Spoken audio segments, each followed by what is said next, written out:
On se retrouve cette semaine à Hockey le Magazine avec Catherine Laroche, cofondatrice de Ego sans Ego, qu'on a vu plus tôt cette saison, qui nous a parlé de son parcours également avec cette entreprise qui travaille en santé mentale chez les jeunes.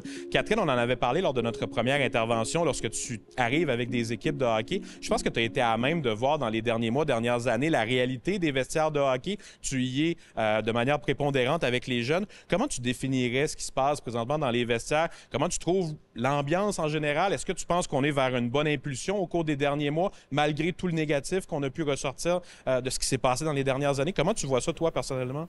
Bien, c'est sûr que c'est une question de polarité beaucoup. Est-ce que, avec les jeunes que je travaille, moi, je fais 15-25, et honnêtement, j'ai de l'espoir à voir à quel point ils ont une ouverture face à ce que j'apporte. L'espèce de bout qui est plus difficile, je pense, pour eux, puis qui est ramené beaucoup dans les ateliers qu'on fait, c'est la pression. La pression autant parentale, la pression entraîneur, la pression entre coéquipiers, parce que ce que j'observe, moi-même, avoir joué au hockey élite, ce que j'observe qui a vraiment augmenté avec les années, c'est l'espèce de synergie qui est plus là, ou est-ce que c'est très individuel, mes stats, mes performances, en lien avec cette pression-là qui fait que faut retrouver une synergie. Puis c'est dans ces ateliers-là, justement, quand les émotions embarquent avec les garçons, ils peuvent voir, OK, lui vivait ça à l'extérieur. Ça fait une saison complète qu'on joue ensemble, puis je le savais même pas. Donc, tu sais, ça donne une synergie, une approche plus humaine entre eux. C'est ce qui donne espoir parce que c'est vraiment ça qui fait un changement, mais c'est vraiment... Je vois une synergie se recréer qui manquait depuis un bout à cause de cette pression de performance-là qui fait que ça divise énormément dans un jeu collectif.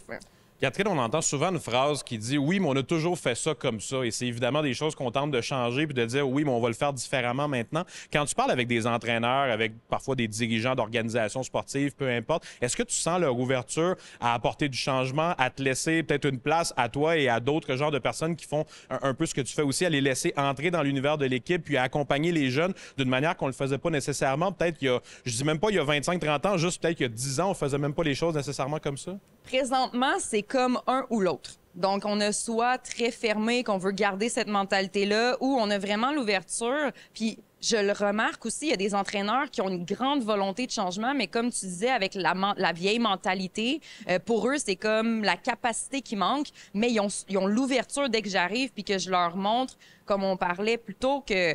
Bon, lui, tu pourrais peut-être l'approcher de cette façon-là, faire attention comment tu approches l'équipe en général. Ils ont cette ouverture-là de faire OK, puis j'ai même des feedbacks, des gars qui me disent aïe, aïe, il le fait plus. Donc, tu sais, on le voit. Ça veut dire que ça a fonctionné, ce que tu as dit? Oui, bien, ils ont vraiment cette ouverture-là. Comme je dis, il y a une différence entre la volonté et la capacité. Puis c'est ces outils-là qu'on vient apporter qui peut tout changer.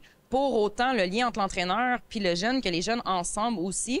Donc, c'est comme je dis, c'est vraiment 50-50 présentement, où est-ce que je suis très accueillie, ou c'est comme qu'est-ce qui va se faire, qu'est-ce qui va se changer, parce qu'il y a des gens qui n'aiment pas le changement. Ça, c'est l'humain tout court, où est-ce que l'inconnu peut faire peur, mais prendre des risques aussi vers l'inconnu, des fois, ça peut tout changer.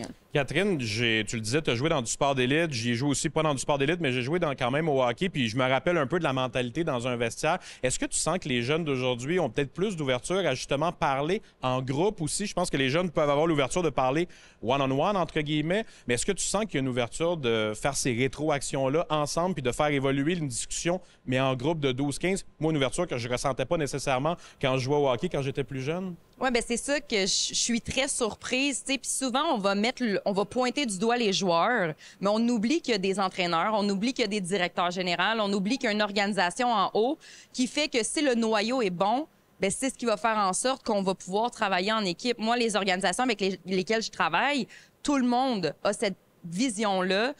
Donc, oui, il y a beaucoup plus d'ouverture. Donc, les garçons sont ouverts. Puis, avec qu'est-ce que j'apporte comme sujet, des fois, c'est pas évident. Là, je peux arriver dans un locker à un moment donné. C'est confrontant. Ben oui, puis tu sais, je vais leur dire, là, aujourd'hui, on sort de votre zone de confort, on s'en va dans les émotions. Puis là, ils savent, tu sais, mais ça devient quand même émotif. Puis moi, c'est un honneur d'assister à des gars dans un locker room qui deviennent émotifs entre eux, puis qui se partagent des choses qu'ils feraient pas nécessairement, puis qui apprennent à se connaître plus en profondeur et non juste sur la surface. Tu deviens une agente de liaison, un peu, tu facilites la discussion, mais ensuite, ce sont eux qui font le travail, c'est ça que tu expliques? Exactement, puis c'est beau de voir ça, parce que la surface du coéquipier devient l'humain derrière l'athlète. Donc, on n'est plus juste deux athlètes ensemble, on est deux humains ensemble et ça crée une super synergie. Moi, je l'ai vu passer du tout au tout dans une équipe. Il y a eu un atelier où ça a été très émotif. Il y a 6-7 garçons qui ont pleuré et leurs séries ont été...